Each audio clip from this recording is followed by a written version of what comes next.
Am I streaming twice? I don't even know what that means.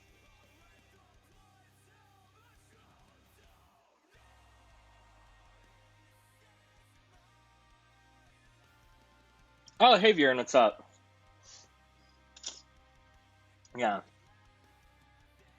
So, Microsoft called me up a few days ago, and they said that they really liked my stream and they wanted me to move to Mixer, but I didn't want to leave you guys behind, so I made a deal with them where I'd stream on both. So, so that's what you see here. Because apparently there's this thing called Restream.io, and you can just like it works the exact same as streaming to Twitch. You just put in a different like stream URL, and then you can stream to whatever you want. I don't know what the difference between YouTube events and YouTube Stream Now is, so I'm actually streaming to both of them. Oh, it even says one viewer. Look at that. Guess I could stream to Facebook. So I could stream to everything now. And it even, honestly, oh, you got a Raspberry Pi? Nice.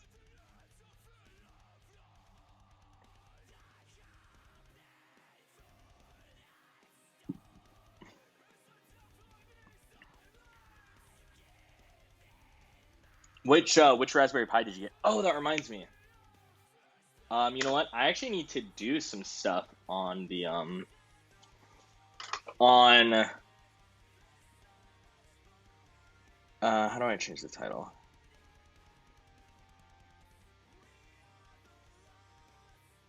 That actually reminds me that I need to change the title for a minute. So the title, I'm gonna change it to be no,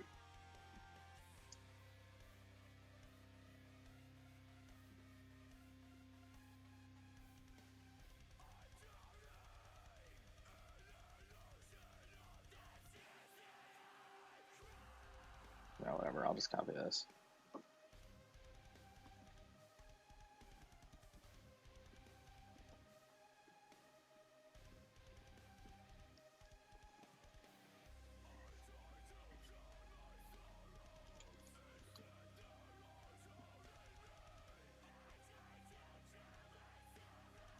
Where'd the chat go? Oh, you got the Pi 4? Nice. How much RAM? Where'd the chat go? Oh, you got the Pi 4? Oh, why can I hear myself? How much RAM? Nice. That's also what I have. That's what I'm programming on, like for my operating system. Um,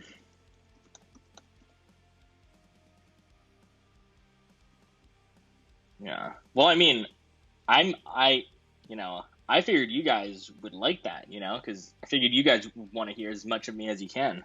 So if you can hear double me, then that must be even better.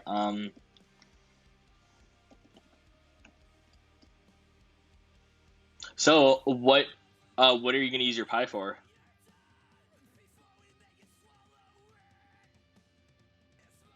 Um,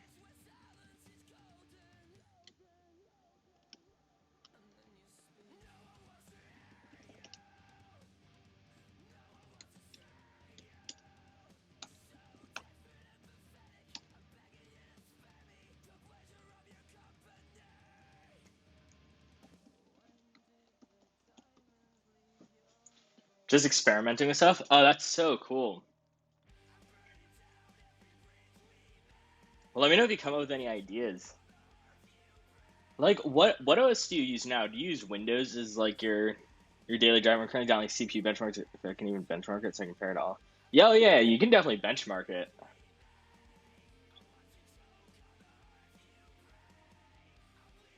I mean, well, it depends which benchmarking. I mean, I don't know if you'll be able to run the Crisis 3 benchmarks, but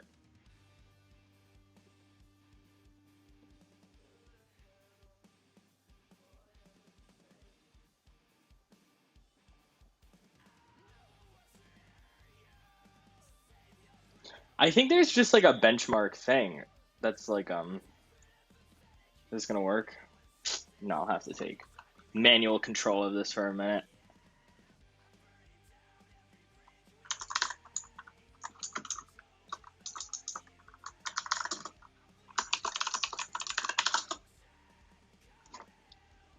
Is it gonna work now? Host is down. Fuck. Oh, wait. It says that the link is up now.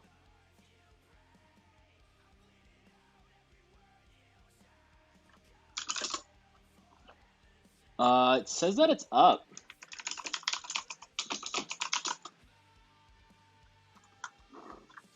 So interestingly, it says the link is up, but then can't connect to things. So that works. And then oh, there we go. So I have to remember this. Make tarball of OS. Actually, I think that's actually on the LFS thing. I think they have a thing about doing that. How to make an SD card image.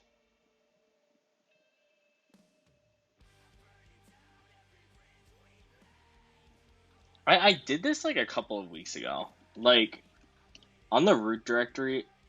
Oh, I thought I did. Where'd I put it? Oh yeah, I have this, but this is much older. And I want to remember how I made this. I guess I could just look.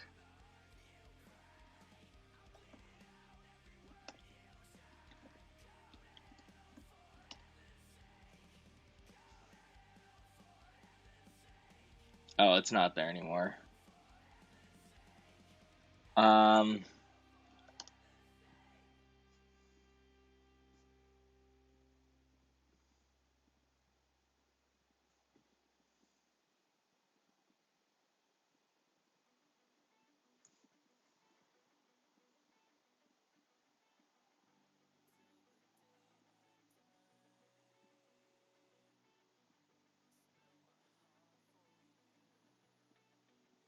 No, that's not what I'm trying to do.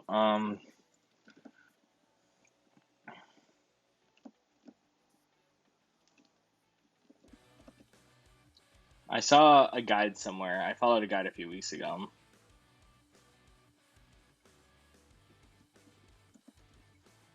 I should have the chat open somewhere.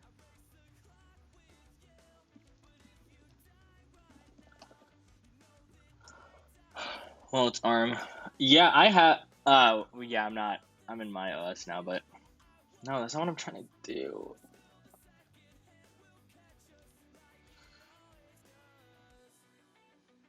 Maybe I'm trying to remember what that was.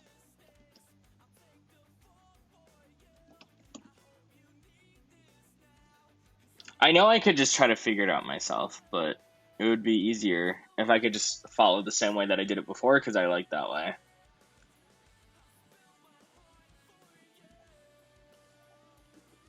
Yeah, there's probably a lot of tars in here.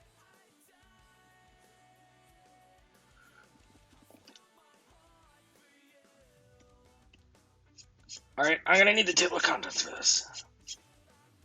Oh wait, I forgot I have okay.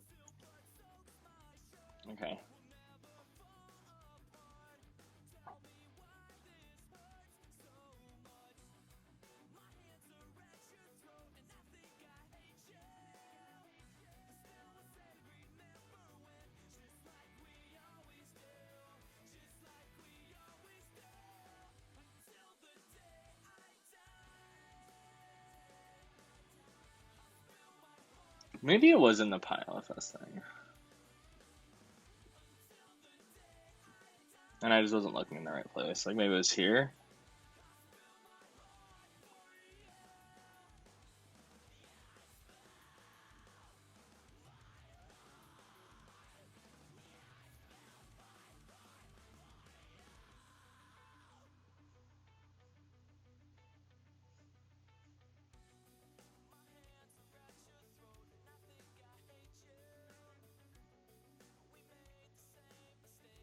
Ugh, I just want to remember how to do this. Linux compress operating system for distribution.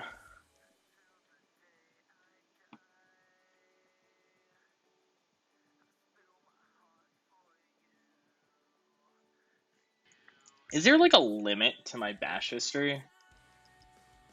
Is that the thing?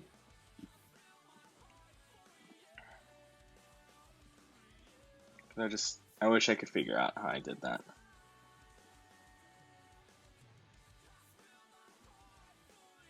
to S whole file system.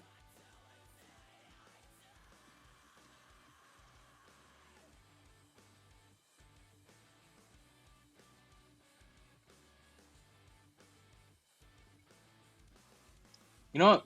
I know I keep on going back to this, but because I thought I saw it here, but maybe I didn't.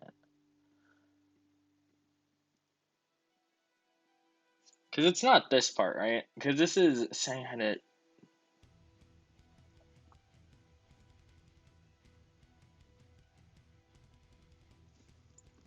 Linux from scratch. Compress file system.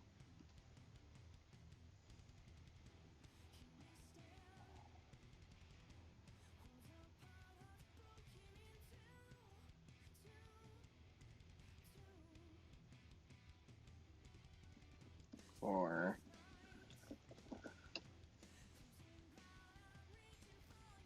oh hey butt cheeks. Because I did this a few weeks ago and I made this, but obviously that means it's a few weeks old. And I want to remember how I did that because I want to do that again. An alternative to setting that is letting it to be unlimited and then using log rotate to have much longer history. But that's excessive. Well, right now, I wish I had done that, even if it is excessive. Does that ever happen when you like find a resource on the internet that's great and then you like can't find it again? It was like the perfect guide. It was like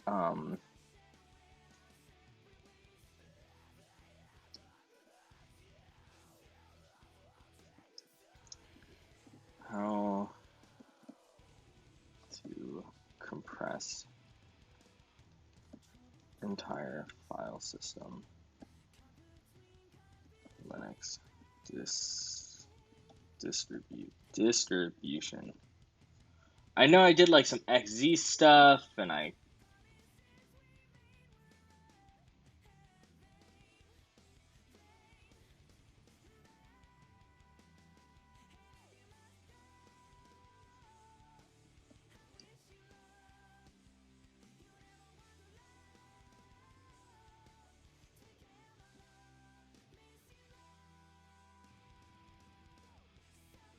oh, is this it? No. This isn't it. But it's like close, like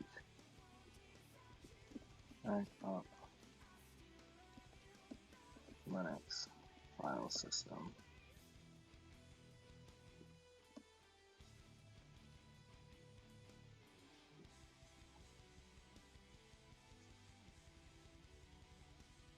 See, I'm just trying to find the purple links because that must have been something that I looked at before. Well, no, this is gonna be purple, but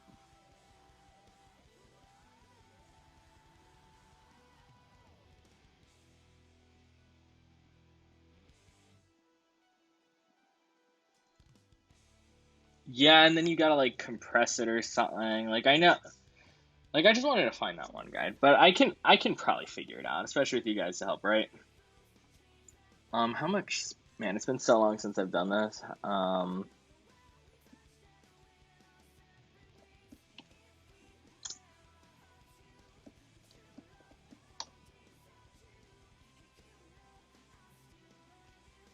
By the way, check this out.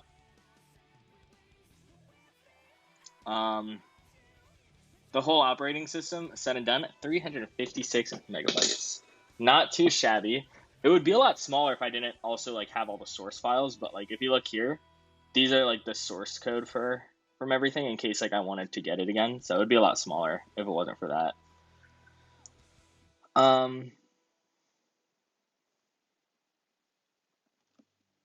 Okay. So let's look at a man file. So I think you use C to compress stuff. Okay.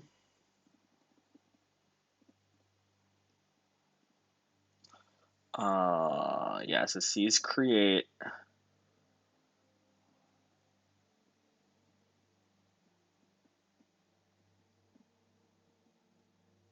And then I just want to make a regular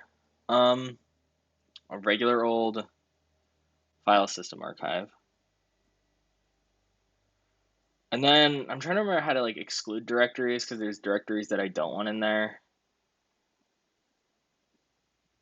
You said to use CFJ.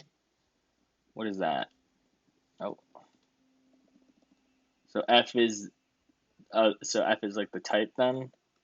Oh, F is the name of it. I think that's what you're saying, right?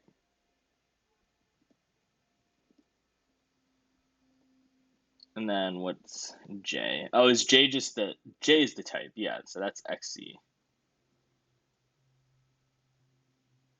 But then is that gonna compress it? The way that I did it before is that at first I just made like a regular tar file, like a regular tar, and then I filtered that through XZ and like did the highest compression. So maybe I don't want it.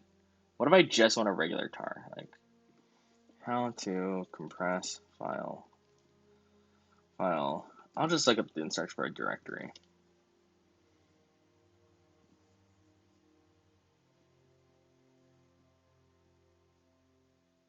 Okay, and then how do I ignore things?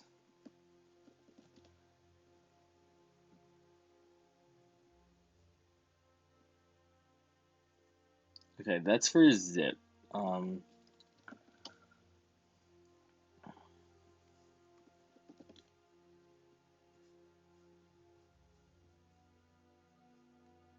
Okay.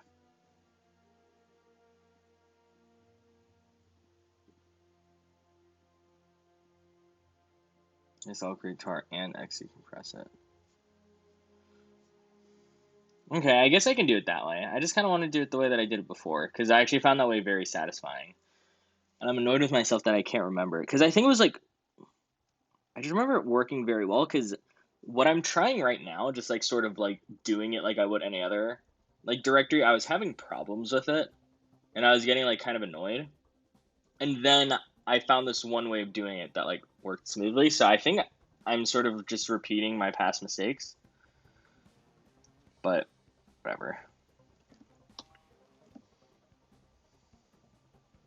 So see, I just want to compress my whole operating system into something like this. Like I made this a couple of weeks ago, and I want to make another one. See, so first I made this, and then I filtered it through XZ, and I got this. All right. So what I want to do is I want to do tar.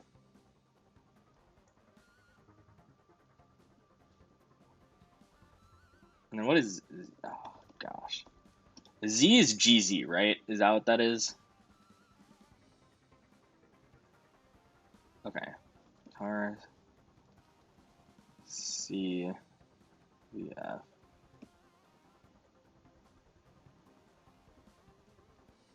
And I'll just do slash, and then I want to exclude a bunch of stuff. So what do I want to exclude? I'm trying to remember. So dev. I think that's how I exclude multiple things. I think I just put it multiple times, but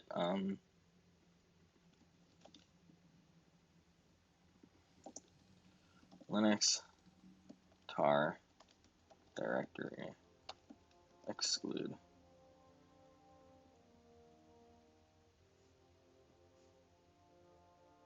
Yeah, I just put it multiple times.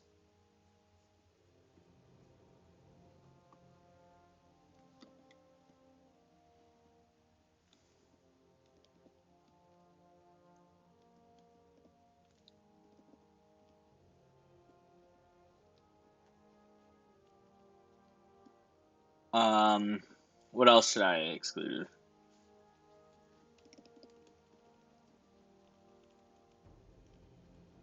Um,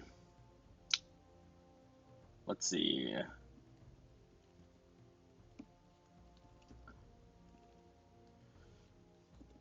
Uh,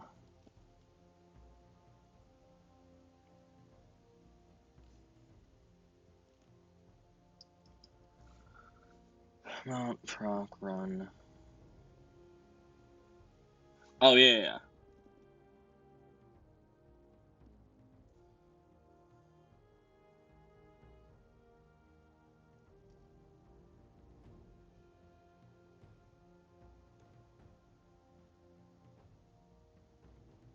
Okay.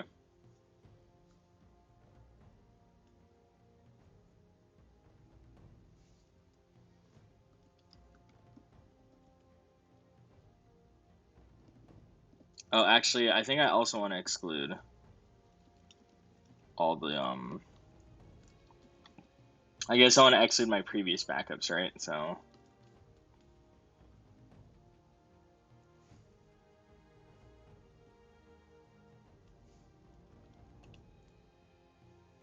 great.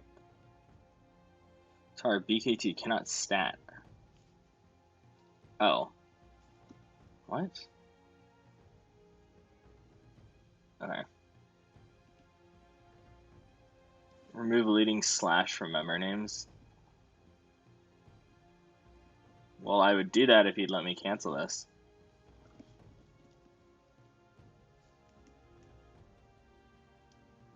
Wait, is that doing the right thing? Why would I want to remove the leading slash?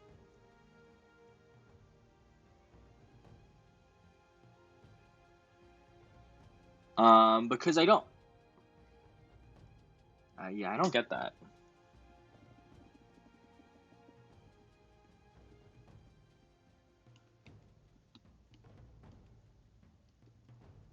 Like this?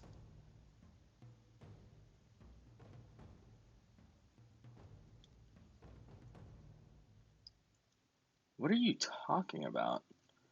Do you want me to remove this slash? I mean, I guess I'm in the root directory, so I can do that. Okay. Wait, but then if that syntax is right, oh, fuck.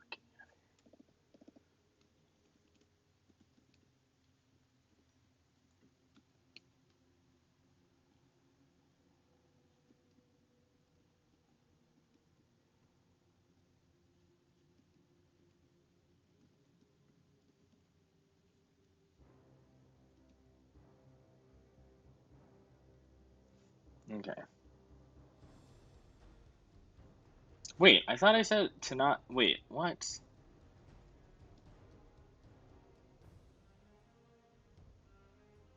Is it compressing this file? Even though I told it not to?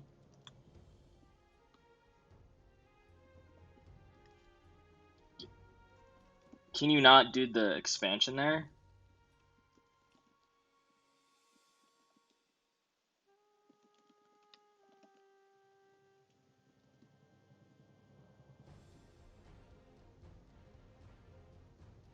Yeah, no, but I want to keep some stuff in the root directory. I just specifically don't want this file to be there.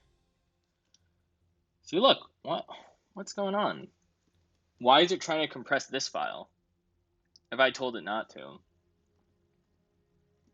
Bro, get out of here.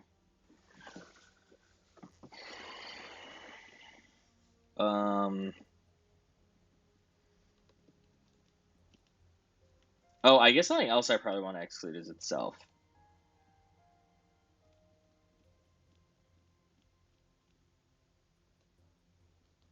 Exclude.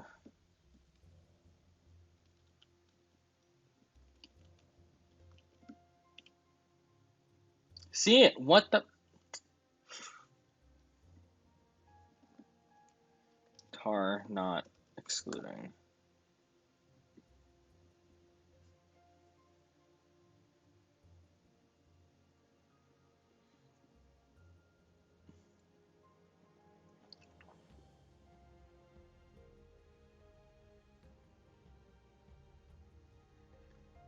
Does anybody understand the problem?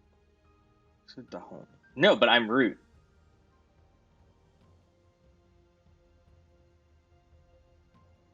You have a tilde after equals. No, because my root directory, it's located in my root directory. Like I'm root right now.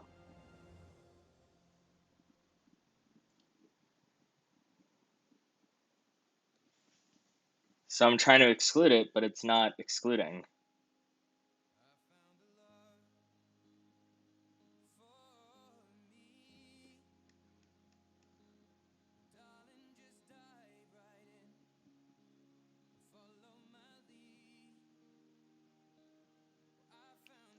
Ugh. I must not have compiled tar correctly. Or maybe some bugs in my code. But this should be like the regular tar compliant. Like all the regular stuff tar should do. My tar should do.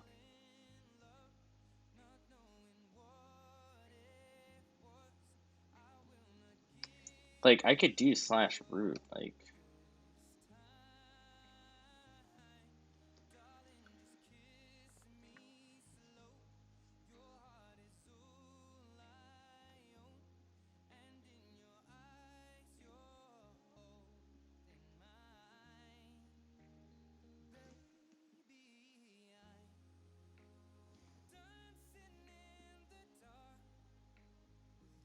hey Nightbot, cut it out.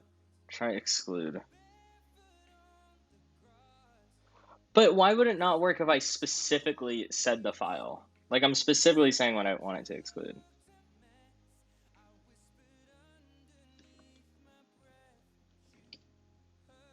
See? Look at that.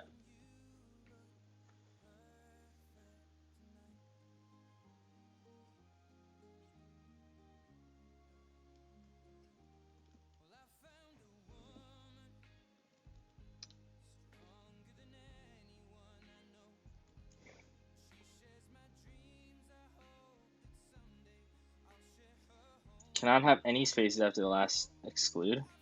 Cannot have any spaces after the last exclude. What the fuck are you talking about? All excludes come after the top level directory.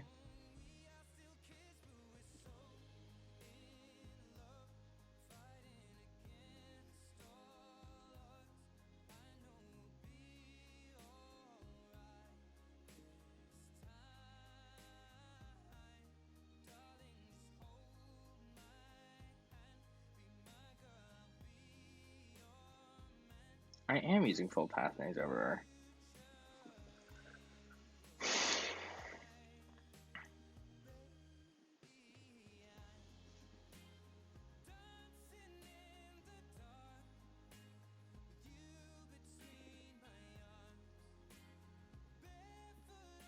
What if I just like...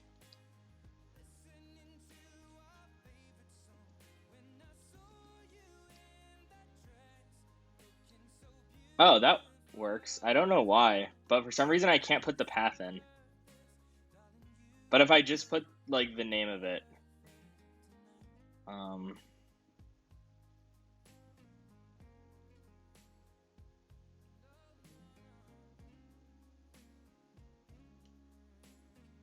wait, no. What?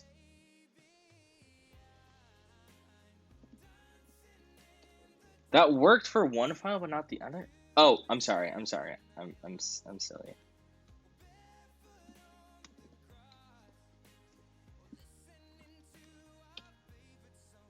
There we go.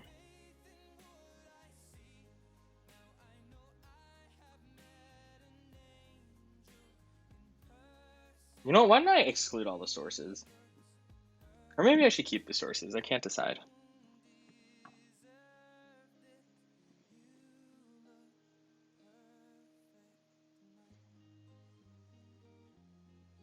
Is X the same thing as... Oh, you can create an exclude file and use the X file to list your excludes? Yeah, maybe I should do that. You know what? I have to back up the whole kernel. That might be a bop.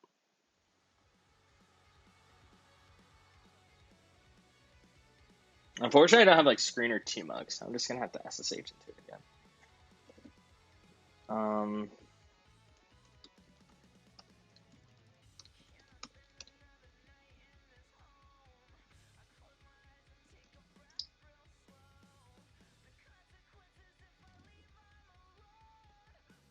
How do I sort by not CPU? Oh, wait, I don't want to kill anything. Hello? That's how you scroll. That does something. What does that do?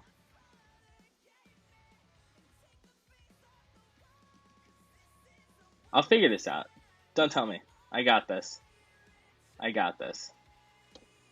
Oh?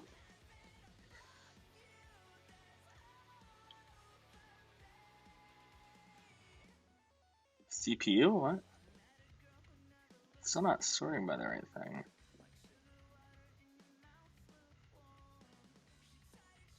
Move sort columns.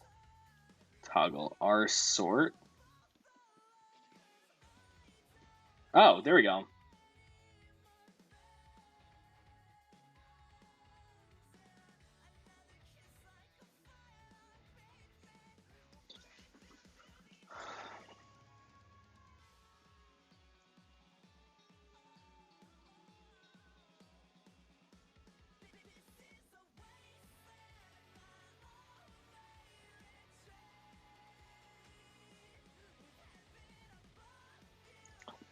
I'm wondering if there's anything on here that I don't want like to be publicly distributed. Like it's not like I have any passwords or stuff on here. Actually, I have my house's Wi-Fi password, but whatever. That can get leaked.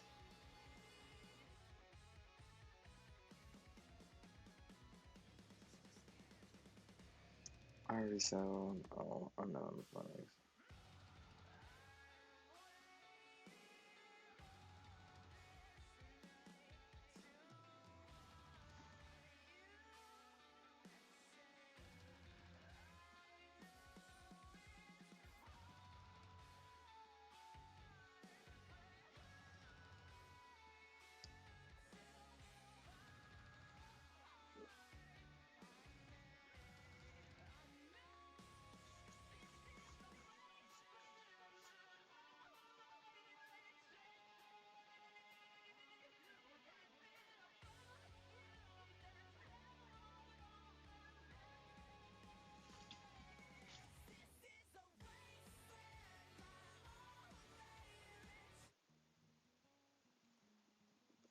Oh snap!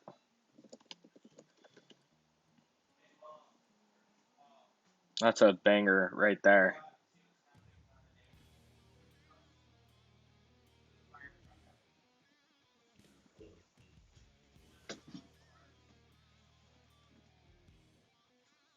Wait, where is the fire?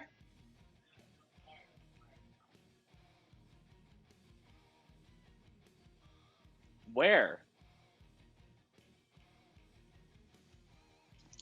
Apparently, there's a fire somewhere on our street. I'm trying to find it. Apparently, there's some fire trucks or something. Oh no, it's probably from the song. This song is too good.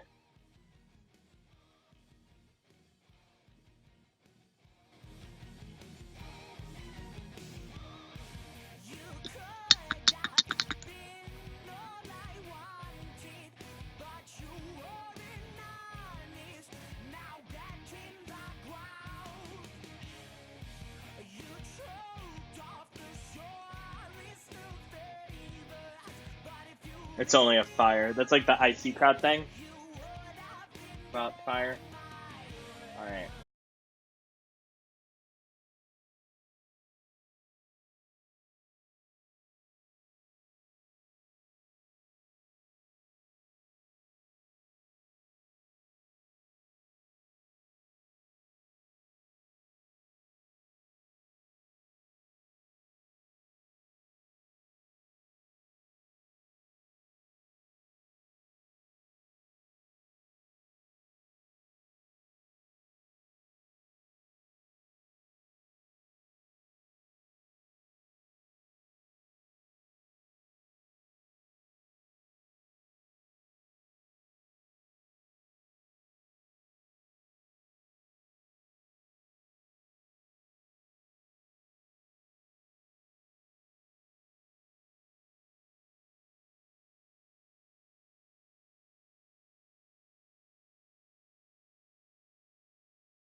Apparently excluding.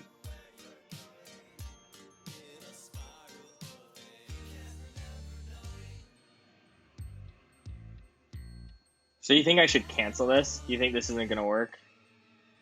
I'll just cancel it. Whatever. You know what? Man, I actually really want to put the sources in now, but I feel like maybe I shouldn't because they just take so long to compress.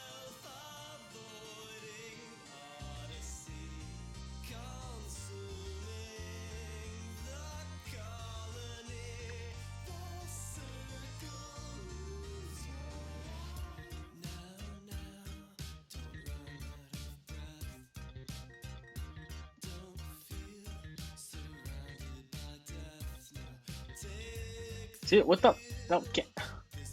What is this proc bullshit? No.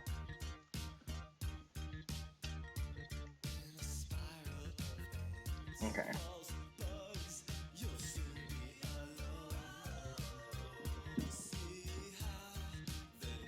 Okay, let's read this. How do I use to exclude all files of a certain directory? The usual target exclude options that is relative to the directory argument.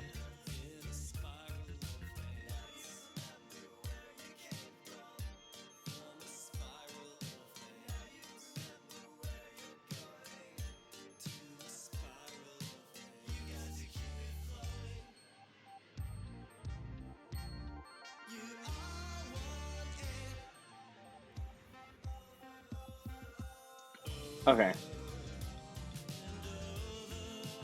No, I was before, but then this on this post here they weren't. I've had an equal sign the whole time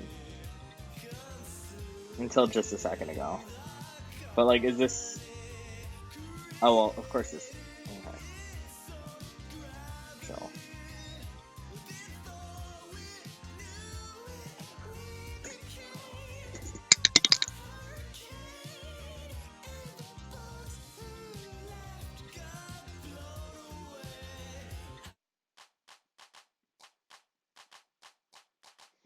Okay. So I should just get rid of all the slashes. But that honestly doesn't make any sense. Because like, what if there was like, let's say I had a bunch of files on my file system named dev, right? And I didn't want to exclude all of the files that were named dev. I only wanted to exclude this one thing in my root directory. How would I exclude just that? You know what I'm saying?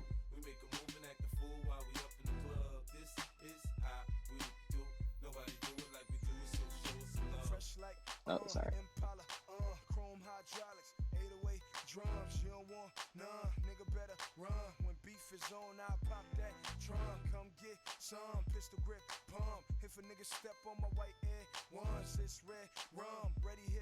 I don't. Is it a path?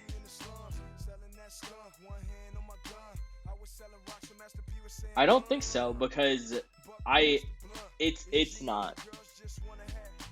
Because if I put this in, then it excludes the files. And right now I'm in my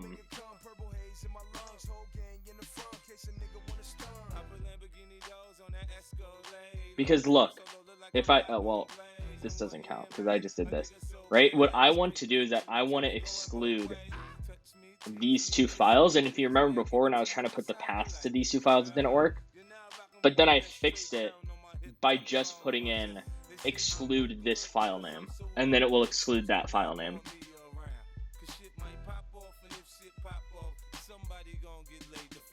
So like you can see this. So if I do exclude, so like let's say I remove these, right? Well, if I just remove this, it's not at the root of the file system. That's in my home folder. It's not in, see look, so if I get rid of this, you'll see that it'll start trying to compress my previous compressions, right? So it's trying to compress this file right now, right? But now it doesn't.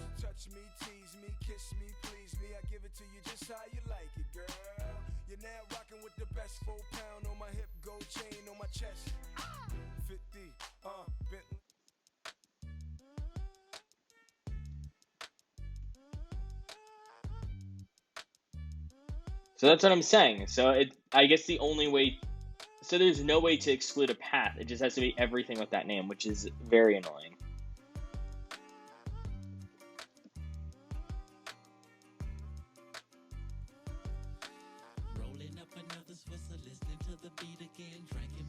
Hack it by writing a script, move the files, and then move that back. Except that some of the things that I'd want to move are like important things, like my proc directory and my run directory and those sorts of things that I can't do that to. Thinking of another rhyme, smoking, hoping that some bad news will come some other time, cause I'm trying to do what I love what I do. This music is something more different than the weed and the brew. That's why we match. I wonder if it's it could be me. Like this is my version of tar. I mean, I just made like very small modifications to like the publicly distributed one, but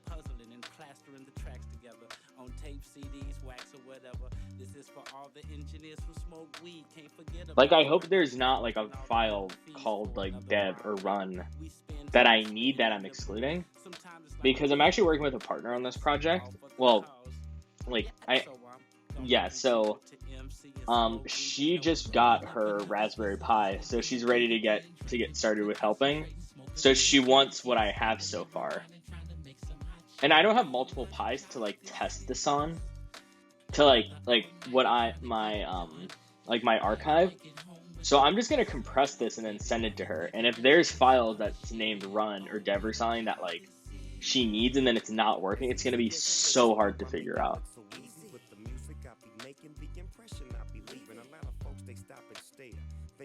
Like, is run a command?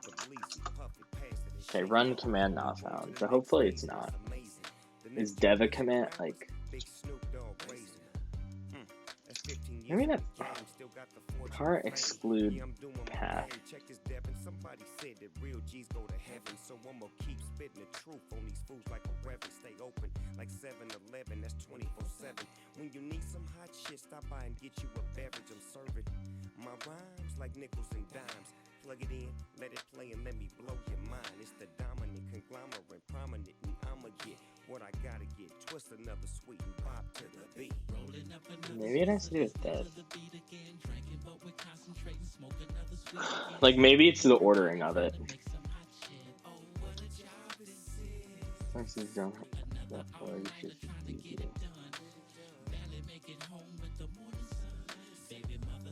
What do you mean, butt cheeks?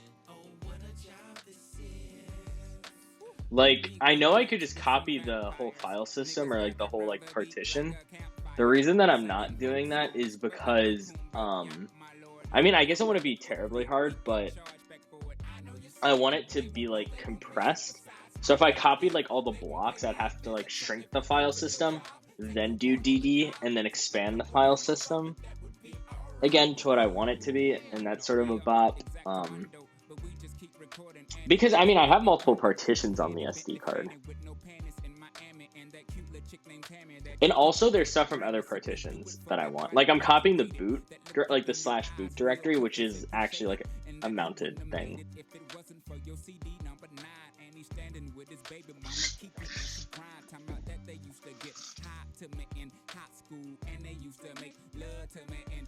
Then they told me about their first date, listening to my tunes and how he liked her fingernail polish. I say, hate to cut you off, but I gotta go. I wish you could tell me more, but I'm off to the studio. Gotta write tonight. Hey, can you put us in your raps? I don't see why not. Devin is the dude. You gon' probably hear him talking about rolling up another Swisser, listening to the beat again, drinking, but we're concentrating, smoke another sweet again, steadily rewinding, trying to make some hot shit. Oh, what a job this is. Another all-nighter trying.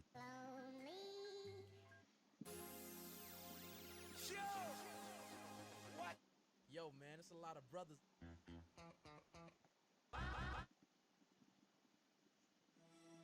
Alright.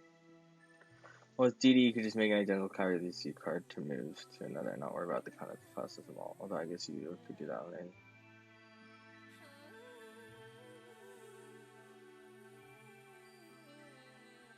Oh, I get what you're saying now. No, I actually was thinking about just because again, since I don't want to worry about incompatibility, and since they're also using a Raspberry Pi, to just literally copy the whole SD card and be like, bang. But I also have like Raspbian on it, and I don't want to copy my Raspbian partition because there I do have like passwords and things like that. So yeah, I mean, I guess I could like go to like Raspbian and then like, what the fuck is this? You guys see this shit? Hang on. My computer's flipping the fuck out right now. What the?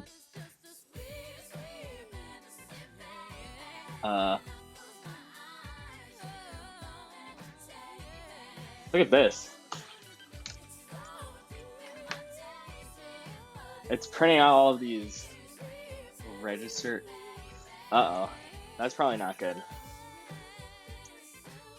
Was I putting in a directory I shouldn't have put in?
I literally just, okay.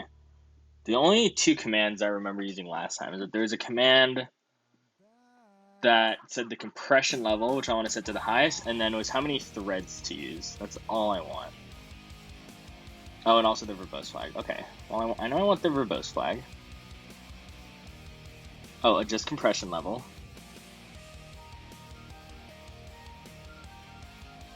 Right, just go. Okay. Yeah.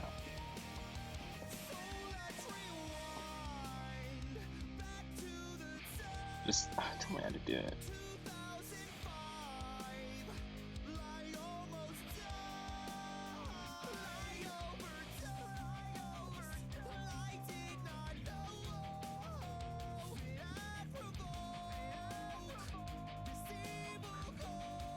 And then I want the K thing, I think, which keeps it. Because this probably isn't going to work, and I don't want to delete it. I should probably time it, too. Although, I think there's a timer. Well, I'll do that anyways. Wait, where is it?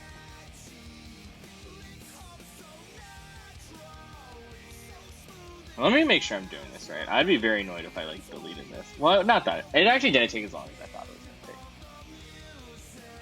Yeah, so K keeps it. Okay. I just don't want to mess this up.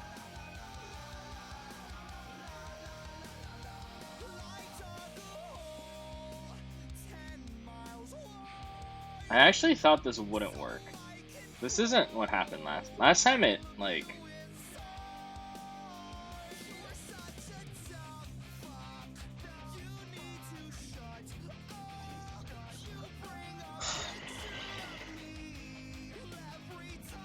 Well, it's using all the threads. Last time I tried this, it said that you couldn't use more than, like it was giving me, like, memory errors.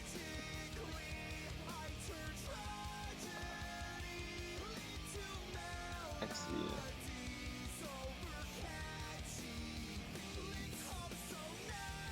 Oh, wait, shit. I'm so dumb.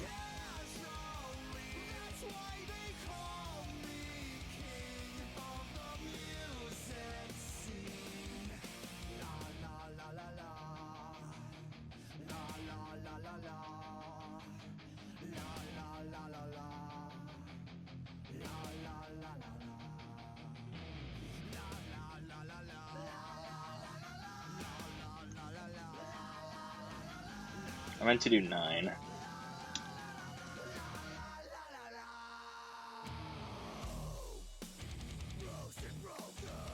Yeah, this is the error.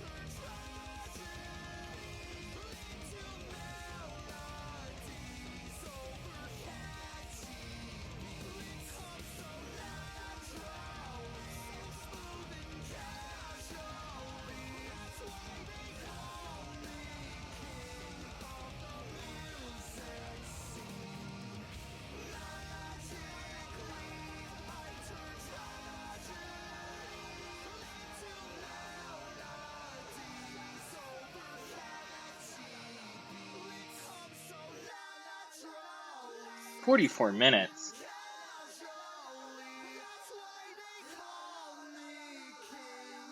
Alright, you know what? We're gonna do 6 here, I feel like.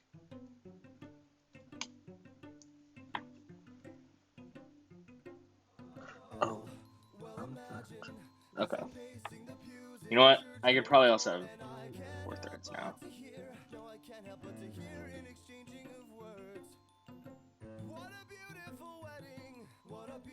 Okay.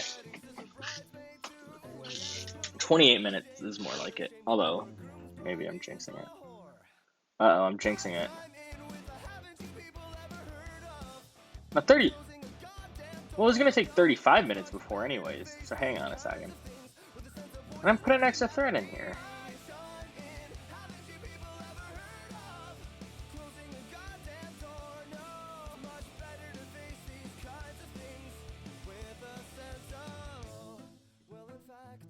Well, I'll look at it this way. I mean, technically, our marriage is saved. Well, this calls for a toast, so pour the champagne. Oh, well, in fact, well, I'll look at it this way. I mean, technically, our marriage is saved. Well, this calls for a toast, so pour the champagne. What? Now, what are these messages? Like, how does it... Is it going to display these messages on my stream? How is it going to put stuff over my stream? Whatever.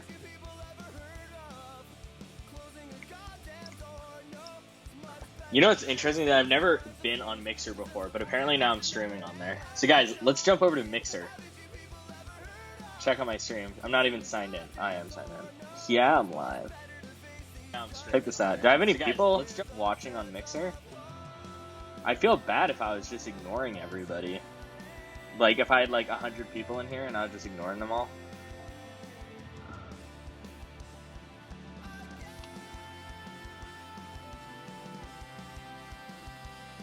Oh, cool. It's like a unified chat kind of thing. Doesn't look like anybody's using this though.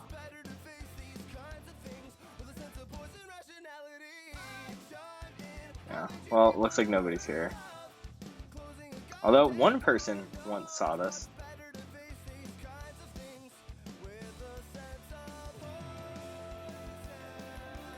I'm also live on YouTube. How many people are on YouTube? Again, I don't want to be ignoring. Press the L key to pause the chat. I'm also live on YouTube.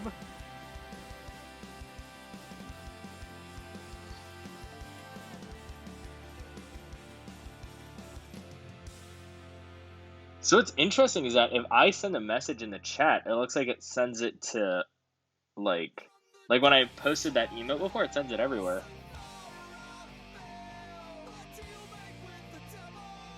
That's very cool.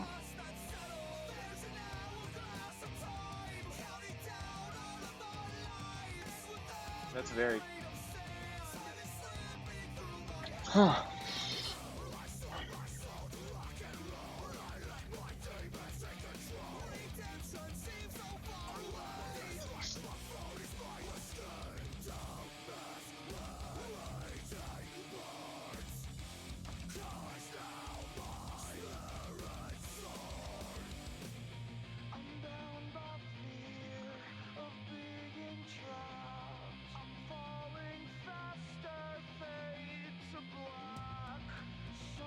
400% CPU. Oh, how am I doing on RAM though? Okay, I'm good on RAM. That's what I'm worried about. Because I have 0 swap. So if I start running low on space, the whole machine just crashes immediately. I haven't written any sort of virtual memory management yet.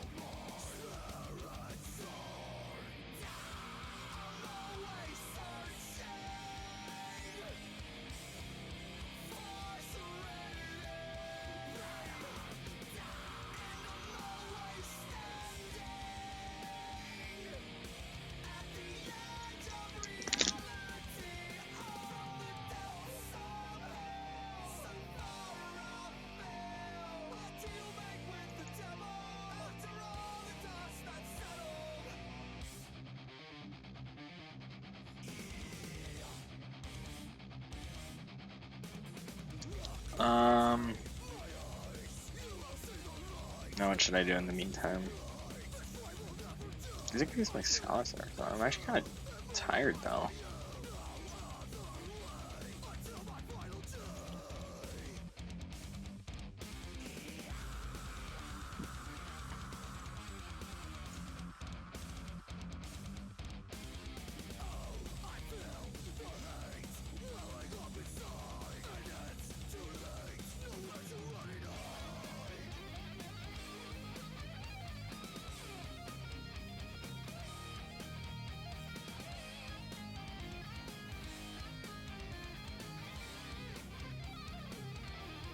Oh, a million subscribers. Yo, how's the trees thing going?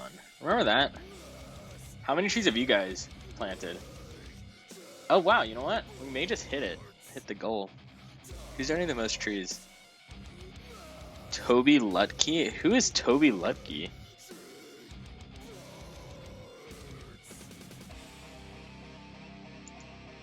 CEO by day, dad in the evening, hacker at night, Rails alumni.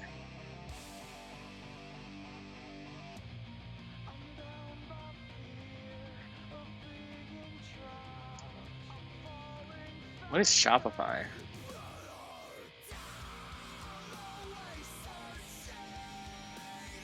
Who's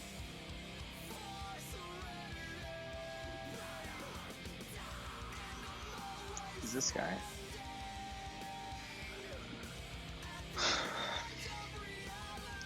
CEO at Salesforce.com. What's that? Connect to your customers in a whole new way. Oh, that's cool. Use ELF development. They're not talking about like the Linux ELF, right? The program interpreter. ELF development. There's a real estate company. Cool. Who the heck is Susan Wojcicki?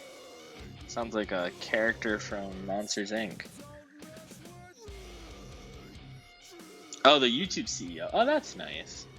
You think she could have given more than Elon, though, right? But oh, Jack with the double. We are Groot. Who's this? Is this like the voice of Groot or something?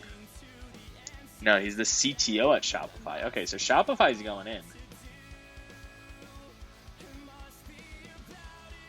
And then Alan Walker.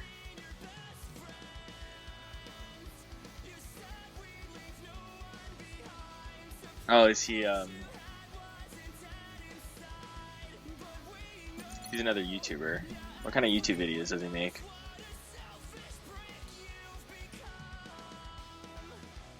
Alright. How can I sort uploads?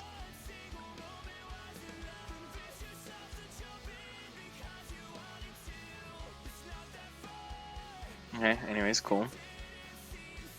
Verizon Green Team. Poo Pie Pie. Is that PewDiePie? 69420. Wow. Help me, Team Tree, subscribe. Yo, did this man donate $50,000 for like some spam or something? What is this?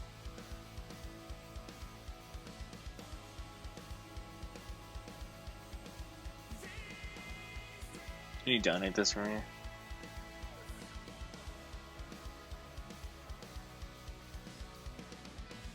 Wait, I don't know what language it's in.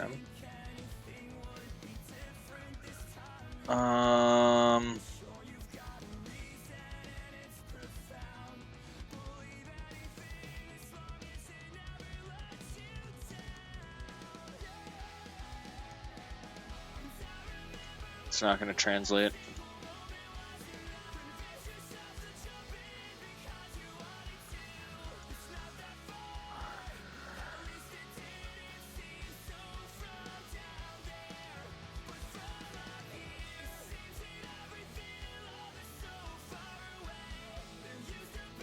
Because of Cloudflare or something. Don't make me do this the hard way. You're gonna have to do this the hard way.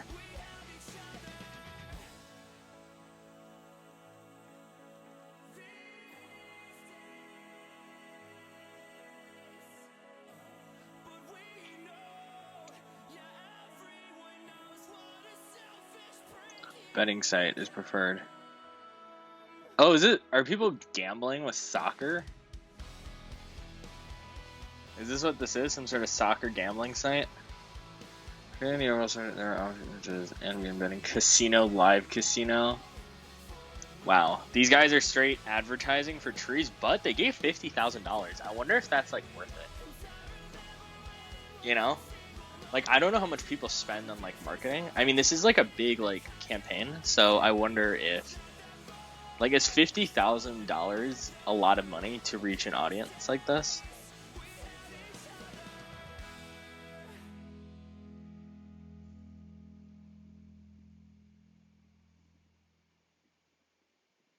Coming soon. How hard is that to do? $1 plants a tree. Should I plant 5 trees right now? I can't do that on stream though.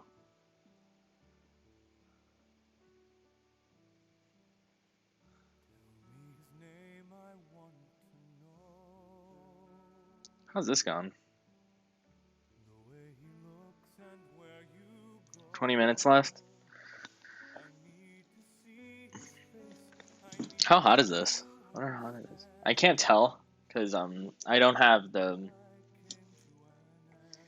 I haven't compiled the modules yet that'll let me get the temperature readings.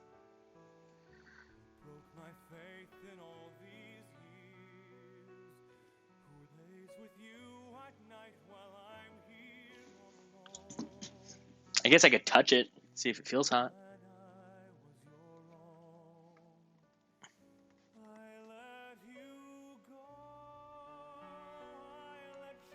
Ooh, it feels pretty toasty. I was just touching the heatsink. There you go.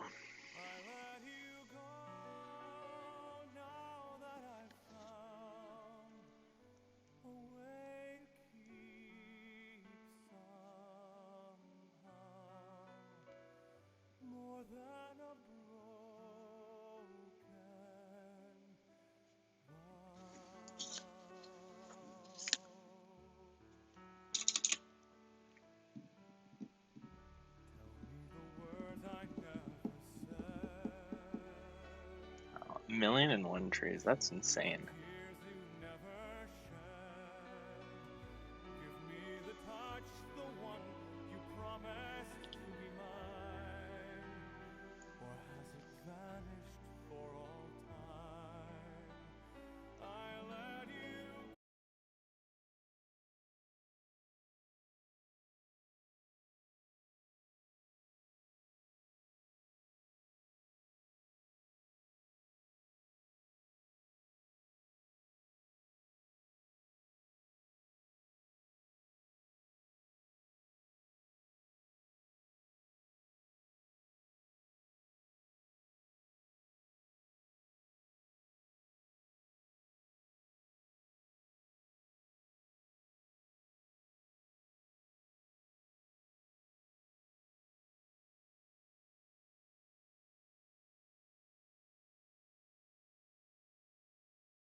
I'm literally just sitting here. See, I'm bored now, but being bored makes me hungry. But I probably shouldn't like eat right now because I'm not like actually hungry. I just don't really have much to do. All right, we're gonna watch a video. If I were to say the word hoarder, you'd probably think of like those reality TV shows where there's a bunch of boxes everywhere and there's junk strewn all over the place and there's like bugs and rotting food and everything's just gross. Hey, Linus. Well, Brian the electrician, he's always been a little different, but he's also a different kind of hoarder. So take a step inside Brian's domicile here where we're gonna see exactly what a tech hoarder looks like. The LG Ultrawide Festival for 2019 has begun. This year's concept is superheroes, and I'm apparently one of them. Learn more at the link below for your chance to win. Wait, what? Looks like.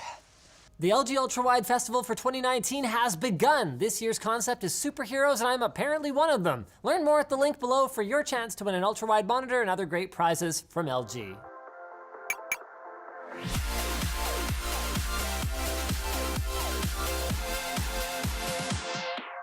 So everything looks pretty normal so far. You know, family pictures on the walls, got China cabinet. perfectly normal, you know, dishes and stuff. So, I mean, this is all pretty normal. You got your Xbox, your computer. I mean, wow, haven't seen one of those in a long time. the keyboard attached Xbox 360 controller. Controllers, there's a random mouse. Okay, this seems like it might become a bit of a recurring theme. This is not plugged into anything. It's just there. It's just there. Well, I know why it's there. It's there in case, you know, someone loses track of the wireless one or the battery dies. You just have an emergency mouse just within arm's reach at all times. Now that is a sign of a true tech hoarder. You've got an AC adapter that isn't plugged into anything, an Ethernet cable that isn't plugged into anything. Oh no, I knew it. An I/O shield. You'd never know what room we're in if I didn't tell you, but this is in fact The kitchen. the kitchen. So we've got ourselves not one, not two, but 3 computers. Yeah. And I'm told that these 2 are just a modern machine for recipes and cooking. Couldn't use a tablet for that. And a little Minecraft. Okay, machine number, a little bit of kitchen Minecraft. Number 2 is an old Windows XP machine for retro games, which naturally you would play here in the kitchen. Well, you know, just if I can't make it down to the basement. These are a classic. Oh yeah. These are beautiful. You have a non-plugged in D-Link access point. 3rd computer, not plugged into anything. Sorry. Oh, I should probably get the chat up on my classic. phone. Or Oh something. yeah. These are beautiful. You have a non-plugged in D-Link access point. 3rd computer, not plugged into anything. Oh, look at this relic. It has a serial port. Wait, it also has a DisplayPort port. Oh my goodness, there is so much dust in that DP port. That looks like it has never been used. Probably not. Yeah, we're gonna head downstairs, but Brandon, you just about tripped over another computer right there. Wait, well, hold on a second. Why is this one here? It's gonna go downstairs. It's gonna go downstairs. So you know what? Well, look, Brian, we're here to help. All right, here we go. We're descending. You never know when you're gonna need 300 feet of Ethernet cable. Oh my goodness. What the hell is this? This is very early LCD technology. I feel like a tech archaeologist. Like, what is this, 2005? Property of Blessings Christian Marketplace. Oh, that's from Michelle's old work. Manufactured January 2004. Yeah, I would accuse you of stealing it, but I'm sure they didn't want it anymore. Wow. And that was 10 years ago. Oh my You actually goodness. guessed that Is date this a very accurately. PCMCIA card? Yes, it is. I love that they called 10100 fast Ethernet, because that is not fast. Okay, I could give you a pass on the extra mouse in the living room, but this is 3 mice and 3 keyboards on a utility sink. Yeah, to be cleaned. To be cleaned. Okay, this is a 3-button mouse with no scroll wheel. Yeah. The best way to clean that is in a melting vat so they can reuse the plastics to make something modern and useful. Is that an iPad 1? I think that's mine, actually. And the other one. Oh my goodness, I forgot how chonky this thing was. Look at how thick this thing is. And I actually thought we were done in this corner. I was looking under the desk. I was like, okay, you got your racing, but what is this? I don't know if I Why had is 300 there a feet CD Ethernet cable. XC, I think that's the max. 100 yards? Wow. Yeah, you'd probably need a repeater or something Look how after that. thick this thing is. And I actually thought we were done in this corner. I was looking under the desk. I was like, okay, you got your racing, but what is this? Why is there a CD drive down there? It's There's no good reason. You may stop actually explaining. there is. It's to keep the pedals from moving back when I'm playing the To keep the driving. pedals from moving back. Yeah, the pedal bumps against the drive. You're it works literally perfectly. using it as a doorstop. Yes. Is that a CD changer? Why? Don't you have Spotify, sir? Actually, I'm just using that as an amp. All right, now we're into what is very obviously the wifey PC. So I couldn't help noticing that she doesn't Yeah. have nearly as good a rig as you. I saw that Minecraft is struggling a little bit there. What's your excuse, sir? My excuse You're is gonna that have this much tech, and you're not gonna have her Minecraft running at 100 plus FPS. that's the interim PC. I have another one in the workshop that I've built for her. We're gonna see if that story checks out. At least she's got a laptop. It's a bit of an older model, tough book. What? Second gen i5. Oh, it doesn't even have a USB 3, dude. Yeah, it's a tough book. Doesn't need USB 3 to be cool. What do you think, guys? Do I look cool? If I do, Oh, it's not the geez. laptop. LTTstore.com. Anyway, this is a second Cringy. home theater PC. Yeah. There's nothing wrong with a TV in the basement, but come on, man. More Yeah. than one home theater PC. Also, Old amp. Second gen i5 one laptop. amp is not a Fine. problem. 2 amps is a problem. This one's not hooked up, and this one is not hooked up. Not yet. What is this?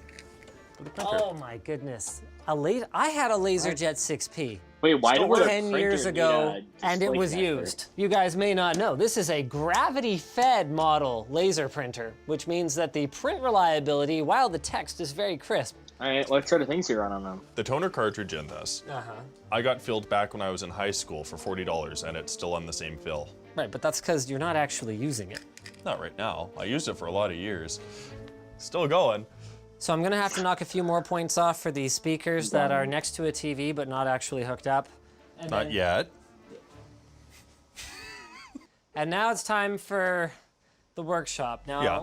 so far this has been, I'd say, a moderate case of tech hoarding, but my understanding, based on all the things Brian claims to be working on all the time, is that there's definitely another level that we can ratchet up to here. You'll see.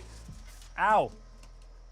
Ha ha ha ha ha, very funny, Justine. Oh my goodness. Oh man, okay. Where do we even start here? What do you have a box machine for? That is the Minecraft server. And does this Minecraft server actually serve to anyone outside of this house? Yes. Oh, it does. Okay, Yep. so you're running your own Minecraft server Yep. out of this, by the way, very nice, love it, wooden server cabinet. Just as long as you don't have a fire, everything's fine. The top one is storage. All right, how much storage is in here? Right now, 3 terabytes. You have an entire 4U for 3 terabytes of storage? It's also redundant. All the drives are in RAID 1. Holy smokes. So do you Yeah, just wooden like server rock cabinet, out pretty in cool. here? What is this amplifier you got going on here? I need better speakers to go with it. I'll say that right now. But that's a 500 watt 2-channel Rotel. So there are already some fascinating relics in here. This AIO has got to be at least 15 years old. That is a first gen i3. That's a machine Michelle was using. I just need to make sure there's no pictures on it before it goes to recycling. More wrapping paper, very funny. I couldn't help noticing that there was an entire list of software serial keys. Some of it useful, some of it probably less useful. PC Internet Security 2008. I remember that. That's a classic. That's when I started that database. Sims 2. Wow, you own the entire Sims 2 series. And you solemnly swear every single one of these keys is legit? Yes. All right, I might hit you up for some. No, don't worry about it.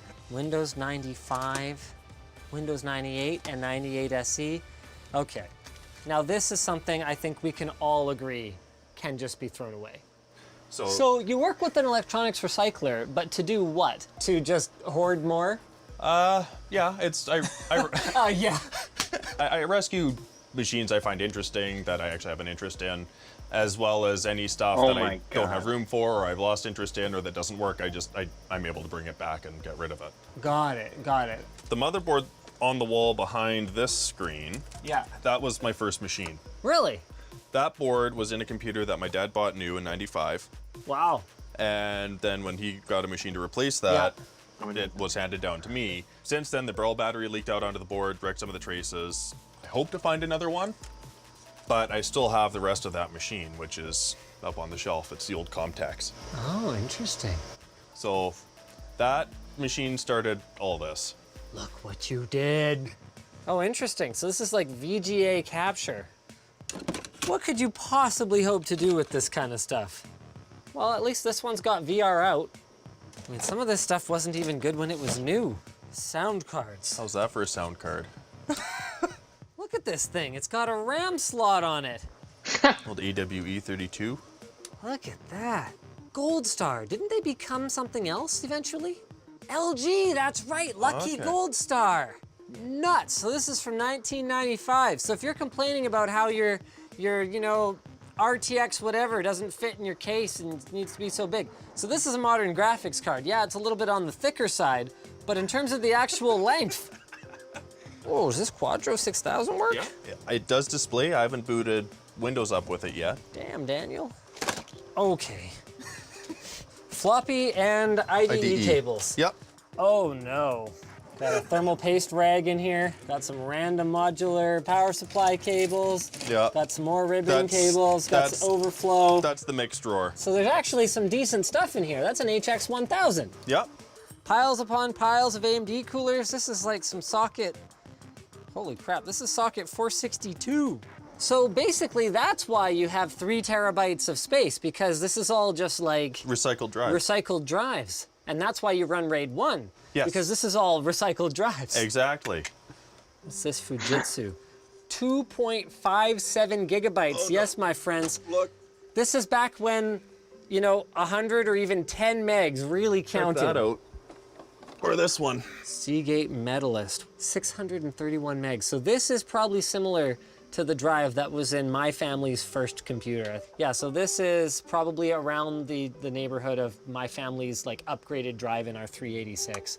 So we talked about these actually in our Drive Savers video. They actually have a ton of old stuff like this lying around that is in working order because they never know when they're gonna get like a nuclear power plant or something that's still running hardware from this generation that's like, hey, our drive died, we need to get the data off of it. So I feel like there has to be a rhyme or reason to this. The very, very top is old, much more vintage.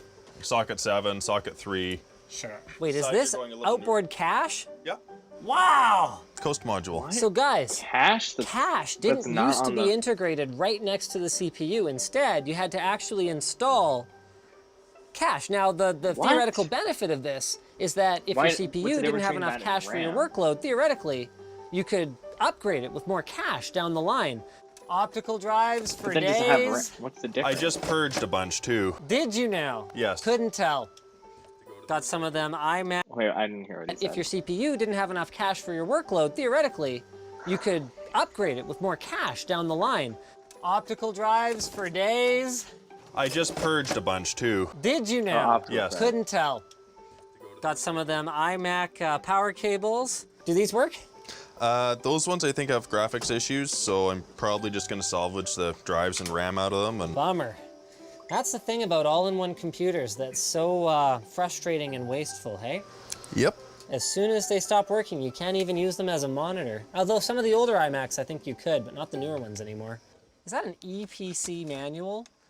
Why would you care about that? Why would you keep this? Because I actually have one a friend gave me. Well, yeah, but you don't need the daughter. manual. It's just powering on your EPC. Install the battery pack, connect the AC power cord, turn on the EPC. I've never actually looked at the manual. Complicated. Ew. Gross. No, don't look at that. Don't look at that. We're done here. IO shields for days. You know, I always keep these things just in case I ever encounter that board again or like find one that happens to have exactly the same layout. Yep. It has never once paid off. Oh my goodness. Cyrix CPUs, and you got a whole shelf. Why? These are worth more in gold than they are in functioning processor. Oh, that's a 133. A 133, oh, with the integrated fan, huh? Yeah. Bet you could overclock the snot out of that thing. Athlon XP era, very nice. 1 gigahertz K7. A lot of people don't know this, but AMD was actually the first to break the 1 gigahertz barrier. The more you know. Oh, socketed laptop chips. It's gonna be like Banyas Core, like early Core series, I would guess, right? Core 2, I think. Oh, wow. A Gravis gamepad. Okay, now this had a really amazing feature for the time. You see this threaded insert right here? So you could actually take this little winky joystick and you could screw it into it, and then you could use it like more like an arcade stick and like a fight pad. So a lot of you kids probably won't know this, but before there was a 3.5-inch floppy, there was a 5.25-inch floppy. Yes, my friends, I forget what the capacity of these was, but one thing is for sure, Adventure Math fit on at least 2 of them. Risk! Disc 1 of 2, Disc 2 of 2! Oh man, there was a great Risk custom map for Supreme Commander that seems to have been lost to the bowels of the internet, unfortunately. Hey, if anyone out there is watching and you still have that old Supreme Commander Risk map, let me know. It was flippin' awesome. Okay, so I gotta know the stories behind at least a couple of these. So this one you were saying was your very first PC. Yep, that's the one that started it all. Oops. Now this is a classic right here. Turbo button. This really did make your computer go slower when it was activated. Common misconception. A lot of people think the turbo button was designed to make your computer turbo up when it was enabled. But actually, it was because computers were too fast for games, and games used to have their physics tied to the clock speed of the CPU. So when CPUs got too fast, they needed a way to enable compatibility for these old, poorly coded games. So you would press the turbo button and it would actually clock your computer down. So my parents, when I wasn't allowed to use the computer, used to lock it and our power button wouldn't work anymore. Little did they know I had a key for it as well, but. I haven't booted this up in years. I still need to fix the keyboard on it, but it did work the last. Is this the compact portable PC? Yes, it is. What? Wow.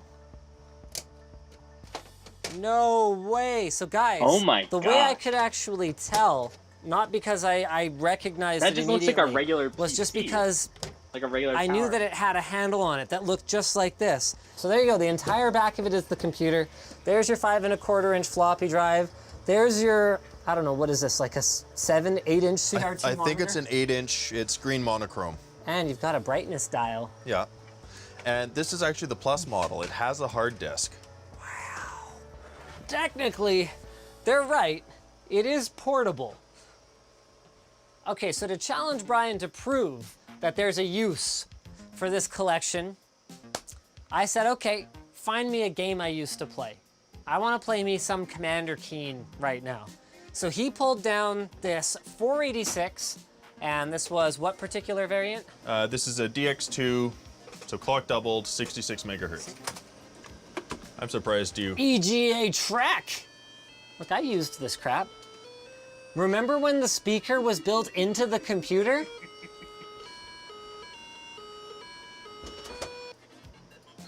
Oh, it is too. I don't know what the controls are. Thought it was space. It might be control or something.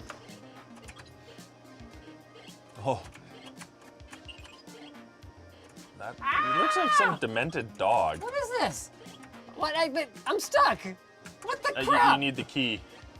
Now our final piece of tech archaeology here is this. This is an AMD-based laptop? Yeah, it's a K6-2 366. Holy crap. That display is horrible.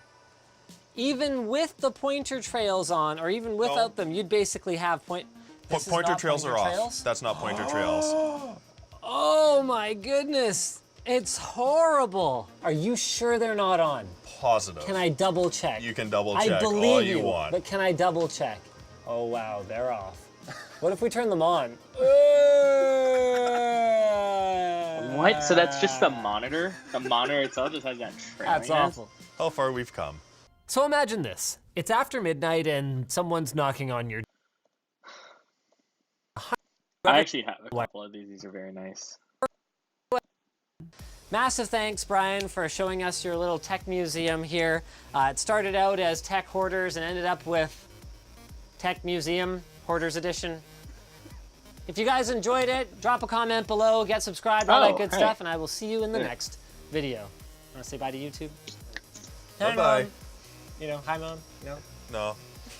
See ya. Why is it so much bigger now? Whatever. Okay. You know, good question. How do I actually transfer this, though? How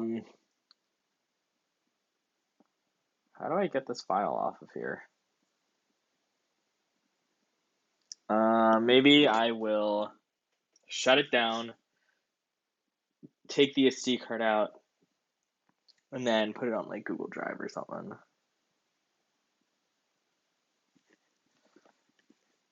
Yeah, let's do that. So let's shut this down.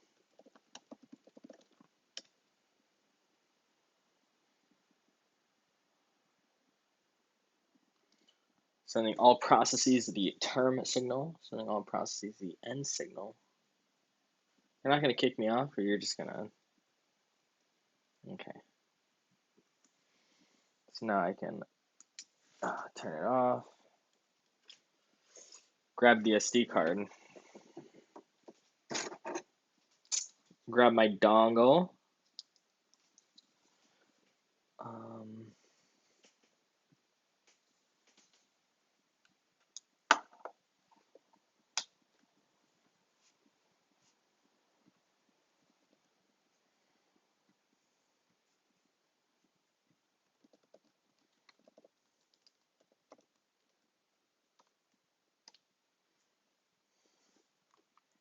Okie dokie.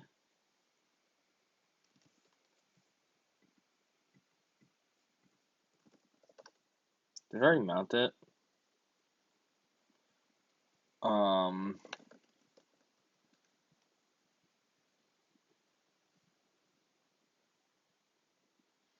I forget where it is. /dev /SDC7 /mount /SDC7.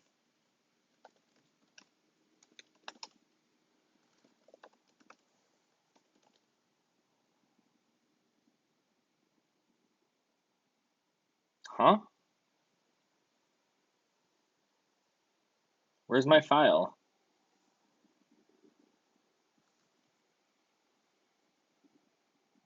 The file that I just made. I'm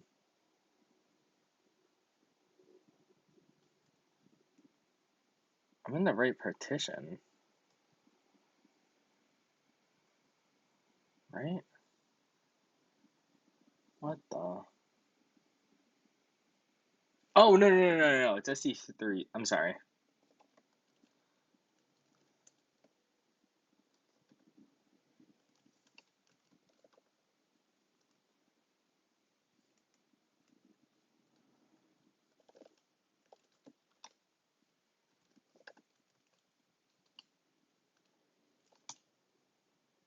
There it is. Actually, I guess I'll need to do this in the GUI anyways.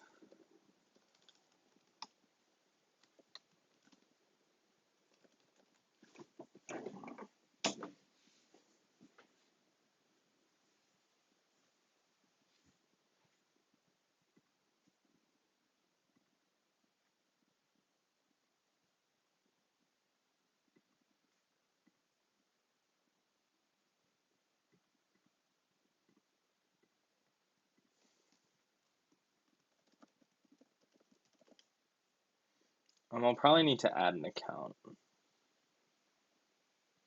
The high end of my Raspberry Pi is running at 44 Celsius. Which Raspberry Pi did you get? Like, where did you get it from? Did you get it in like a kit, or did you just get the board, or what? I got it from a pretty nice kit.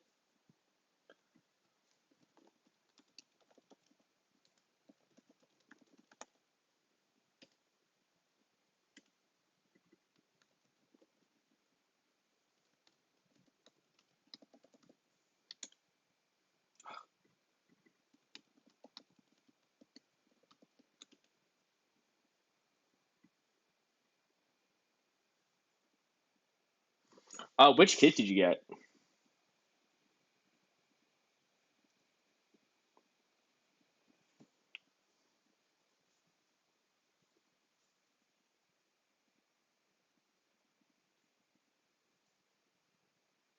Canon kit? Oh, same. So did yours come with a fan?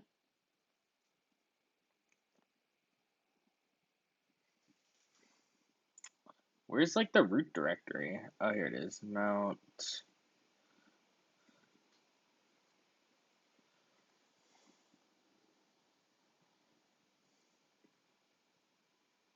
23. Oh, what? Hopefully it's not going to hurt my stream quality.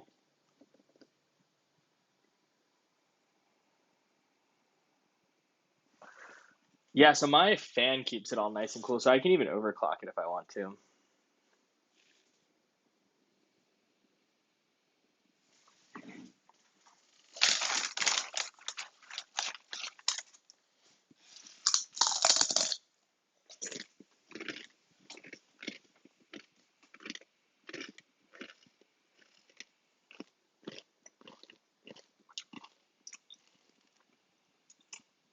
Well, I can't boot it right now since I have the SD card in my laptop. 20 minutes? Is it possible for me to share the link before it finishes uploading? So then I can just like send you the link and be like, it'll be there. These are very spicy.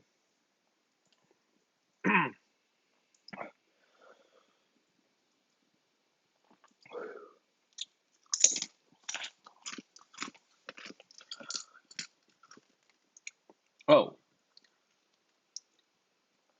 Don't want to do that.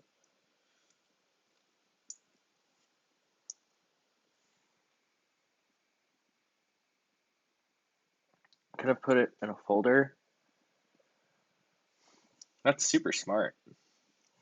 I should have done that.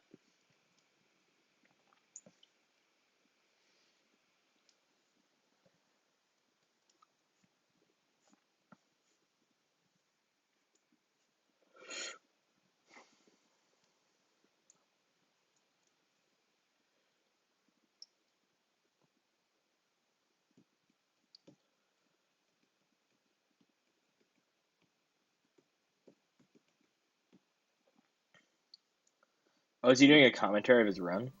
Yo, what is up, Conways? Finally. Oh, you know what?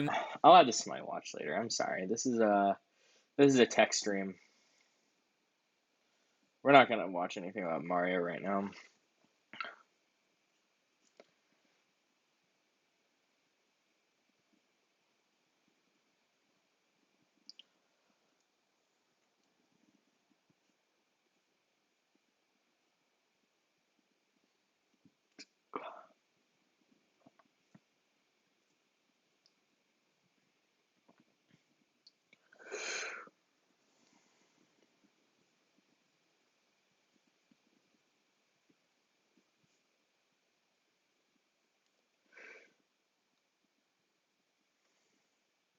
All right. Well, we got to find something to do for 20 minutes.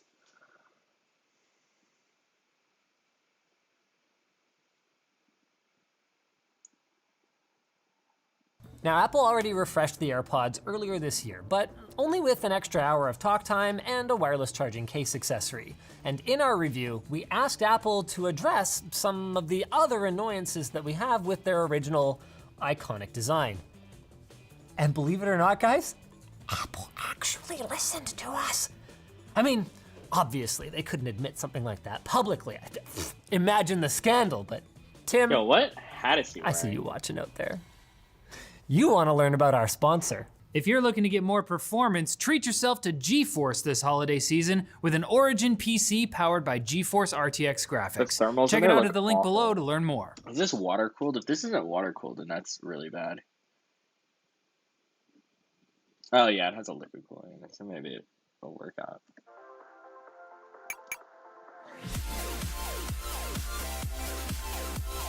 I was listening to a song like a couple months ago, and I was like, "Oh my gosh, it sounds just like the Linus Tech Tips intro," and it turned out to be where they got it from. Let's start with the biggest change. Apple makes in-ears now, eliminating one of the best non-ear canal invading options on the market. Well, I mean, actually, it's not eliminated. You can still buy the non-Pro AirPods on Apple's website, but then you'd be walking around with visibly old AirPods, which pretty much defeats the purpose, doesn't it? You don't want to look like a commoner, do you? Actually, no, you don't. Because this change in design means that the sound quality of the AirPods Pro is greatly improved now that the earbud can form a proper seal with the ear. It's unclear whether the better audio is mostly due to that seal or the updated speaker design, but regardless, the new AirPods Pro has fuller mids and more bass, all without being overpowering. Overall, I'd say they sound about as good as... Well, 50C isn't bad. I mean, right now I'm doing a bunch of stuff, so my temps are probably, yeah, I'm sitting at 72 right now. 71. Yeah, I'm in the low 70s.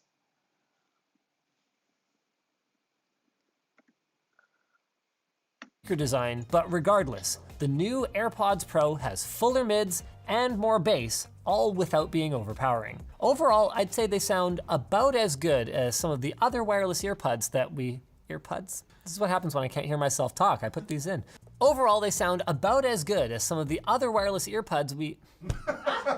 Well, that clearly wasn't the problem. Overall, they sound about as good as some of the other wireless earbuds we had on hand, although you can really notice a difference when comparing the AirPods Pros directly with audiophile options like the Sennheiser Momentums. Interestingly, Apple's own Powerbeats Pro appear to have less punch in the mids and lows than the new AirPods Pro, which could be part of why the Powerbeats Pros have dropped from $249 to $200 on the Apple Store. Swapping quickly back and forth between the AirPods Pros and the Galaxy Buds though, thanks to Android 10's awesome new Bluetooth output switching feature, we'd say the audio quality was honestly a bit of a toss-up. So then, why are we so positive about this? How does Apple justify the AirPods Pros being $120 more?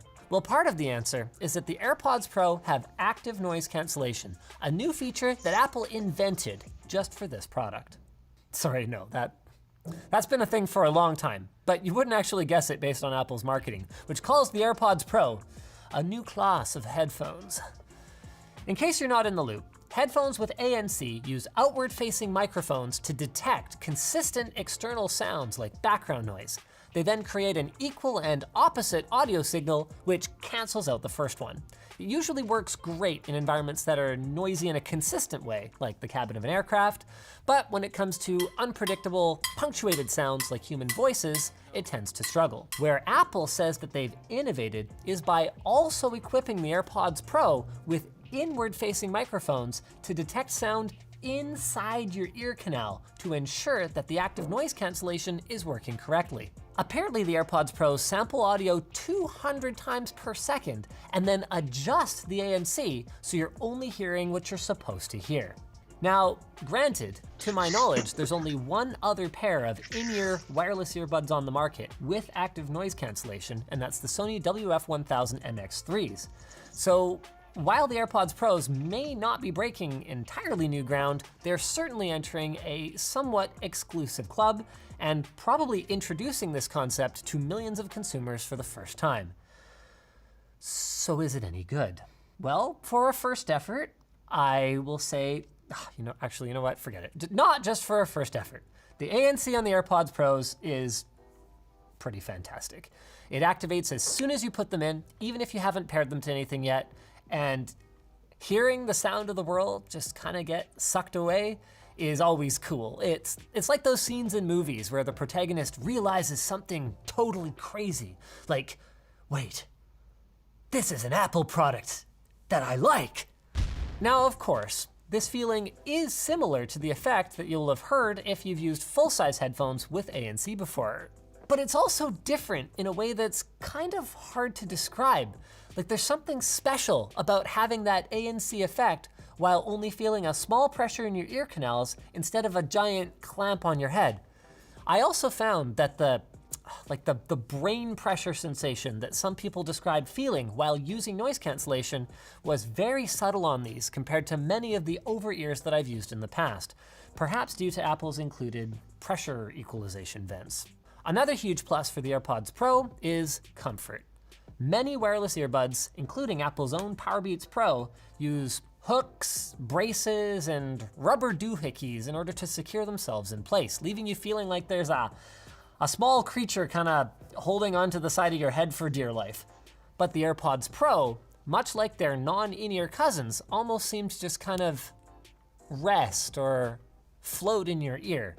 It's hard to say whether it's the extraordinarily lightweight, the excellent force distribution, or even just the shorter stems, but the experience overall is, well, it's kind of magical. On that subject, while many wireless earbuds allow users to tap on them or slide on them for controlling their music, the AirPods Pro have a new control method.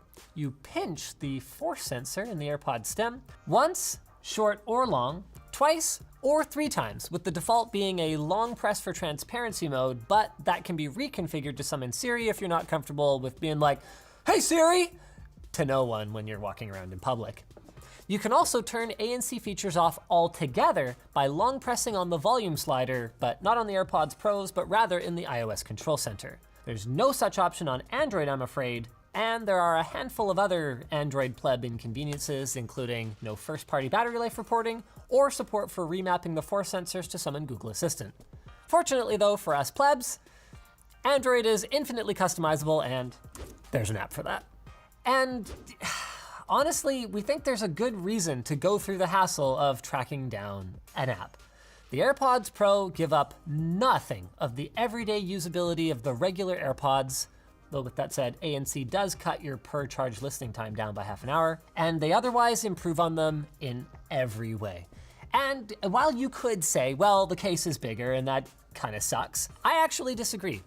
I recently started daily driving Powerbeats Pros when the Galaxy Fold seduced me over to the no headphone jack side, and I really liked everything about them except that the case was simply not pocketable. So it was always inconvenient to get them. I had to go and grab my backpack. The AirPods Pros, by contrast, yeah, they're bigger than the AirPods, but they easily fit, not just in your pocket, but in that small extra pocket that keeps them from bumping or scratching your phone or getting scratched by your keys.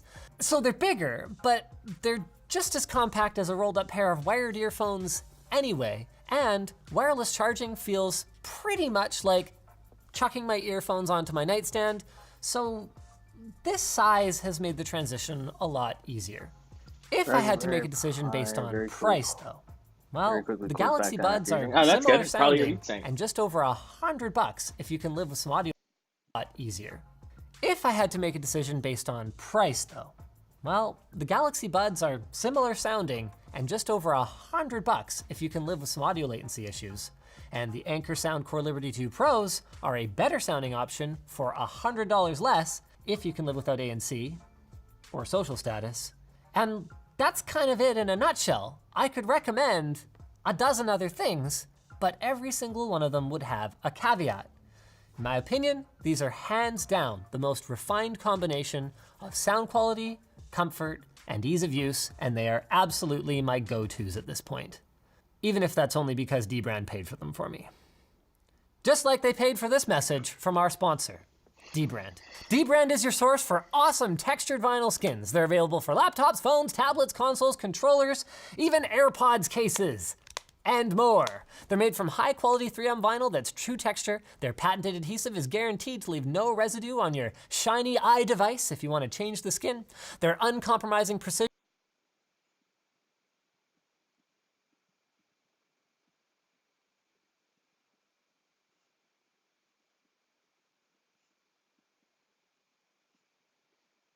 This isn't a policy. Oh no, is there gonna be a riot here or something? That's all irony.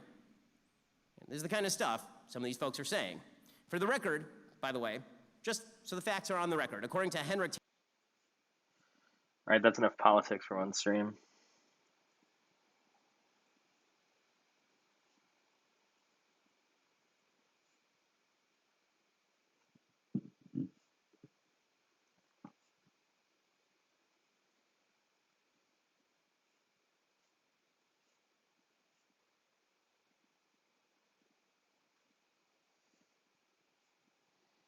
Oh, this guy has 3,500 people watching live on YouTube. That's impressive.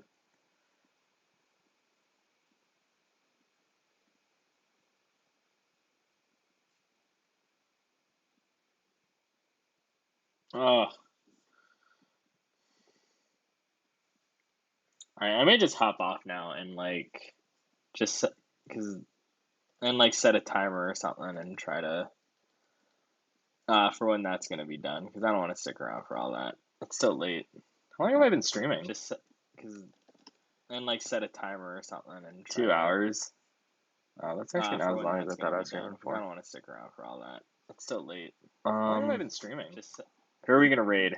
And like set a timer or something. And how many viewers do we have? Oh, one viewer. Nice. As long as I thought I was streaming for. I don't want to stick around for all that. It's so late. How long have I been streaming? Just who are we gonna? Sorry about that. All right. The tried and true Terry Davis. Bill Nash.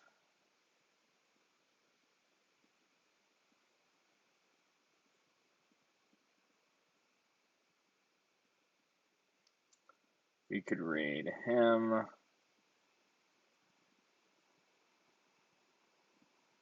This probably okay. Let's raid this guy. Matthew Nadeshot Haig here, and together with Totino's, we collaborated on designing in-game items for the brand new Call of Duty Modern Warfare. An animated calling card, watch, and on designing in-game items for the brand new. All right, so if you guys want to follow, I'd really appreciate it. If it's just you viewing, then hope you found this fun. I just got to remember to not forget this. All right, see you, man. Have a good one.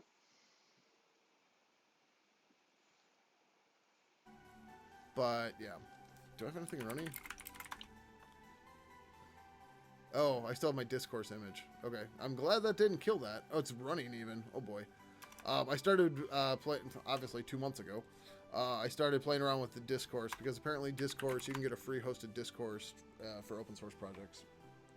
Raid? Did I miss? Oh, there we go. Vegeron, thank you for that raid. Welcome, welcome. How you doing? What were you streaming? I don't know that I'm familiar with your stream.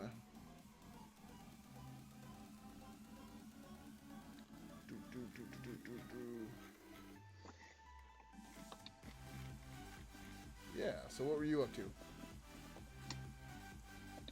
If that was 2 hours ago. Learning Scala, Spark, and data science. Ooh, good stuff. And yeah, I am following you. So, but let's make sure you get some follows too. How's that sound? So if you want to learn data science and stuff like that, at least that's what Veggie Rat was working on today, go ahead and go throw them a follow. Throw them a follow.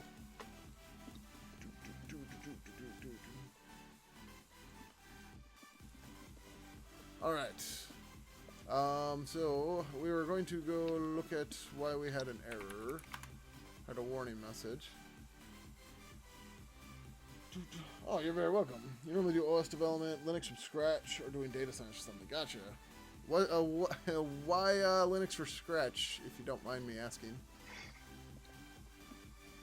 Plugin GTK info. Like, I don't have anything against it, but it's like, I looked at doing it once and was like, no. Like, I'm gonna pass. Like, this is way the hell too much work. Line 327. G-object unref.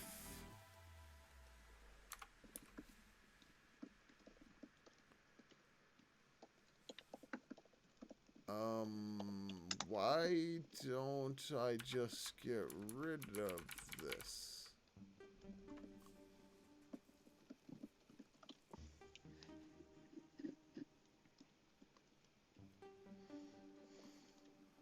Oh, I think this is a defensive mechanism. So if you call set plugin with the same plugin, this will cause issues. So if G plugin is plugin, orig plugin,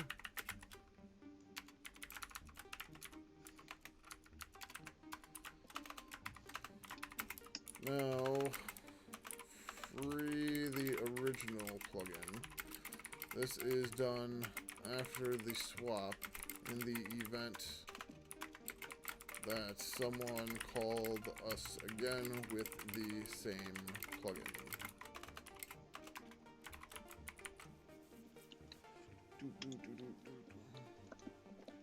Something you want to do for a few years now and thought I'd teach you a lot about lips. Okay, yeah, I got you. That's fair. That's fair. I'm just like a lot of people that do like Gen 2 and Linux from scratch and stuff. Like, I personally don't have the time for it. So it's like, but why?